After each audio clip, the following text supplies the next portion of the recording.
selalu besertaku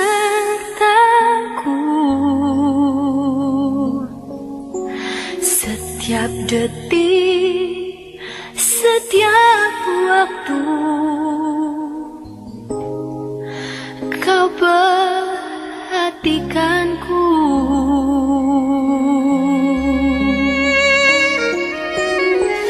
kau Bapa yang setia, selalu menjagaku. Kau angkatku bila ku jatuh. Kau menopangku, ku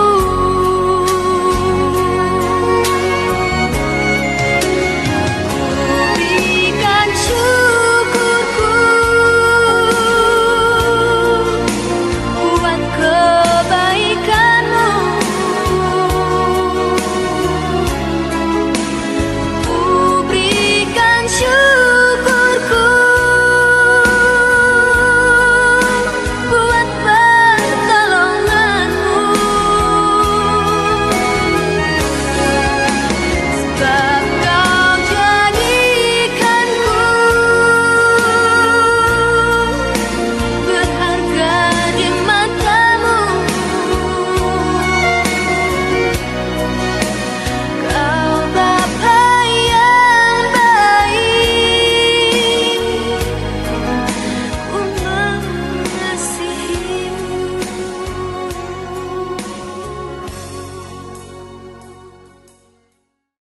Shalom, salam sejahtera bagi kita sekalian, saudara-saudaraku yang terkasih di dalam Kristus Yesus. Kita sungguh bersyukur dan bersuka cita menyambut berkat Tuhan pagi ini. Kita telah diberikan kehidupan yang baru dan kita sungguh yakin hari ini juga berkat Tuhan luar biasa bagi kita. Sebelum kita memulai berbagai aktivitas kita hari ini, mari kita mendasarinya dengan merenungkan firman Tuhan, sehingga firman Tuhan akan menjadi penerang dalam kegiatan-kegiatan kita. Sebelum kita merenungkannya, mari kita berdoa. Bapa kami yang di sorga, kami bersyukur atas berkat yang tetap Engkau curahkan bagi kami pada hari ini. Kami akan memulai aktivitas kami dan kami akan memulainya di dalam kebenaran firman Tuhan. Kiranya Roh Kudus yang memimpin hamba-Mu dan kami sekalian, agar firman-Mu dapat kami terima, dapat kami lakukan di dalam kehidupan kami. Di dalam nama Tuhan Yesus kami datang berdoa. Amin. Saudaraku yang terkasih, mari kita membuka bahagian Alkitab yang tertulis di dalam kitab Galatia, pasal yang pertama, ayat yang pertama. Demikian bacaan firman Tuhan. Dari Paulus, seorang rasul, bukan karena manusia, juga bukan oleh seorang manusia, melainkan oleh Yesus Kristus dan Allah, Bapa yang telah membangkitkan Dia dari antara orang mati. Demikian bacaan firman Tuhan yang menjadi dasar renungan kita. Saudaraku yang terkasih, ini adalah bahagian kalimat pembuka yang dituliskan Rasul Paulus di dalam suratnya kepada jemaat di Galatia. Rasul Paulus mengawali suratnya dengan ungkapan seorang rasul bukan karena manusia. Karena pada saat itu banyak sekali isu-isu yang menuduh Rasul Paulus itu adalah rasul palsu yang tidak sama dengan rasul-rasul yang lain yang langsung dipilih oleh Yesus Kristus. Kita juga melihat di dalam Alkitab bahwa Rasul Paulus itu dipanggil menjadi seorang rasul melalui proses yang luar biasa. Awalnya dia adalah antikristus yang bernama Saulus, yang membunuh pengikut-pengikut Kristus, yang menghancurkan persekutuan-persekutuan orang yang percaya kepada Kristus. Namun pada suatu ketika di dalam perjalanannya ke Damaskus, Yesus Kristus menangkap dia, memanggil dia, dan menahbiskan dia menjadi seorang rasul. Oleh karenanya Rasul Paulus mengatakan, bukan karena manusia dan bukan oleh seorang manusia, melainkan oleh Kristus dan Allah. Di dalam suratnya ini Rasul Paulus bersaksi kepada jemaat di Galatia bahwa dia itu bukan rasul palsu, tetapi dia adalah seorang rasul yang benar-benar dipanggil oleh Allah melalui Yesus Kristus di dalam perjalanan ke Damaskus. Dan dia benar-benar merasakan bahwa panggilan itu adalah panggilan ilahi. Urapan itu adalah urapan ilahi. Sehingga dia adalah seorang rasul. Orang yang telah dipilih dan diurapi untuk melayani Kristus. Menyebarkan Injil ke seluruh dunia. Apa yang mau Rasul Paulus katakan melalui ayat renungan kita hari ini? Yang pertama, bahwa apa yang dilakukan Rasul Paulus di dalam pelayanannya adalah benar-benar bersumber dan berdasarkan kepada Allah, kepada firman Tuhan, bukan karena kepentingan manusia. Dia melakukan pelayanannya karena dia itu adalah orang yang telah dipanggil dan diutus untuk menjadi rasul, mengabarkan kebenaran Injil ke seluruh dunia. Yang kedua, Rasul Paulus mau mengingatkan jemaat di Galatia dan kita pada hari ini bahwa Allah itu memiliki otoritas yang penuh untuk memilih siapapun menjadi pengikutnya, menjadi pelayannya, menjadi rasulnya.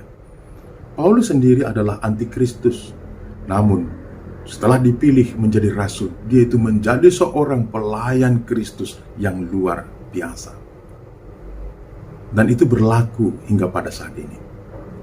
Tuhan memiliki otoritas untuk memilih kita, untuk memilih saya dan saudara, untuk menjadi pelayan-pelayan di tengah-tengah dunia ini. Dan panggilan itu bukanlah merupakan panggilan manusia. Panggilan itu adalah panggilan yang datangnya dari Tuhan di dalam Kristus. Dan kita adalah bahagian dari orang-orang yang telah dipilih, orang yang telah dipanggil, dan orang yang telah diselamatkan itu. Oleh karenanya, mari kita bersyukur atas panggilan yang telah dinyatakan Tuhan bagi kita. Tentu kita memiliki tugas dan tanggung jawab yang berbeda-beda. Mungkin saudara ada yang menjadi seorang jemaat yang biasa, ada yang menjadi penatua diaken, ada yang menjadi pendeta. Kita yakin bahwa ini adalah panggilan Tuhan bagi kita. Dan tugas kita yang utama itu adalah mengabarkan Injil ke seluruh dunia. Saudara-saudaraku yang terkasih di dalam Kristus, tentu saja ketika Tuhan telah memilih kita untuk menjadi pelayan-pelayannya, untuk menjadi pengikut-pengikutnya, untuk menjadi pekabar-pekabar Injil di tengah-tengah dunia ini, Tuhan pasti telah memberikan kelengkapan rohani bagi kita.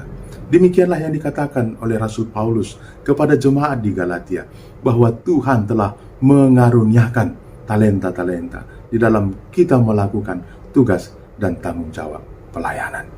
Oleh karenanya, dengan kita menyadari siapakah kita ini, apakah tugas kita di dunia ini, sehingga membuat kita menjadi semangat kembali, membuat kita menjadi termotivasi untuk melakukan tugas yang menyenangkan Allah, yang menyenangkan Kristus. Tapi tujuan hidup kita yang utama itu adalah untuk melayani Tuhan.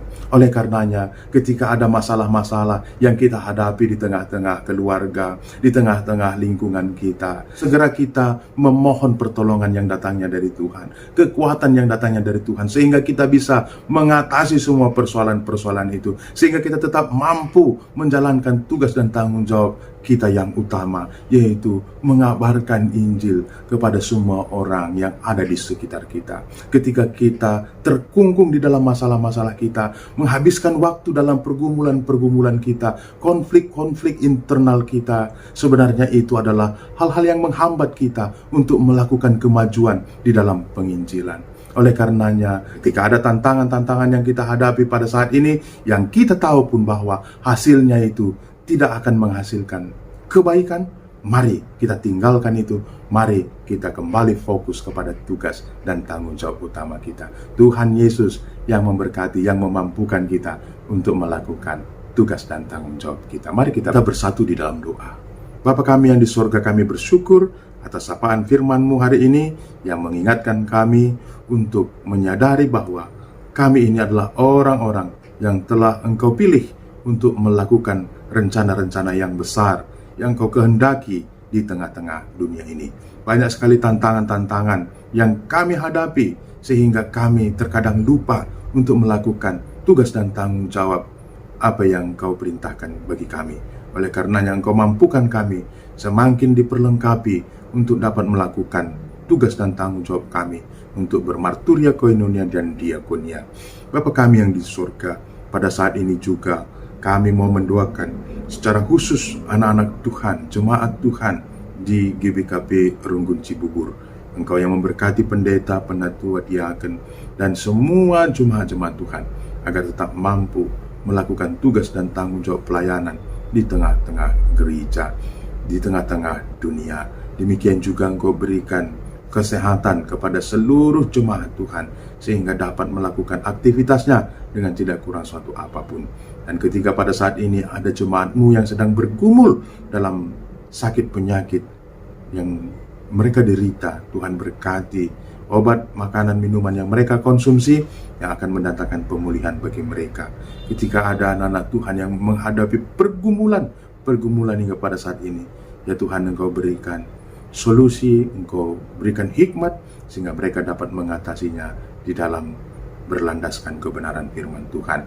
Dan kepada jemaat-jemaat Tuhan dimanapun mereka berada yang mengikuti saat teduh kami hari ini, Tuhan yang memberkati mereka, Tuhan yang memberikan Roh Kudus yang memimpin sehingga mereka dapat melakukan segala aktivitas mereka dengan baik.